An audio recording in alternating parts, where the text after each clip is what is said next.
Gisèle Pelicot.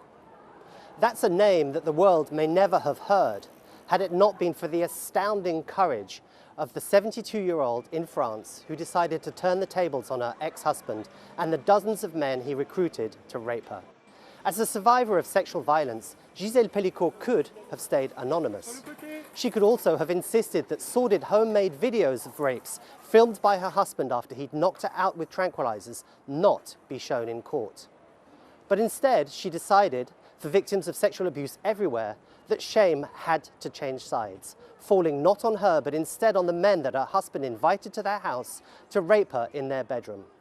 She waived her right to anonymity, and she threw the doors of the courthouse here in Avignon wide open for the world to see. By doing so, Gisèle Pelicot took a stand that has resonated across France and beyond.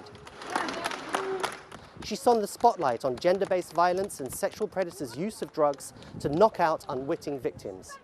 And she also spurred renewed discussion, building on the progress of the Me Too movement, about fighting rape culture and toxic masculinity. For those who have attended the drugging and mass rape trial here in this southern French city, Gisèle Pelicot's courage has been a shining light in the darkness of more than 3 months of hearings and appalling testimony. Seeing her facing down the 51 defendants on trial for rape and sexual assault, one woman alone against so many men, was one of the defining images of this historic case.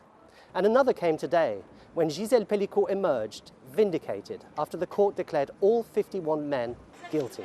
Facing a wall of cameras, she spoke about how difficult the trial has been for her. C'est avec une profonde émotion. But as she has done from the beginning, she also didn't want the outcome to be just about her. She said she'd fought in part for her grandchildren. She said they are the future.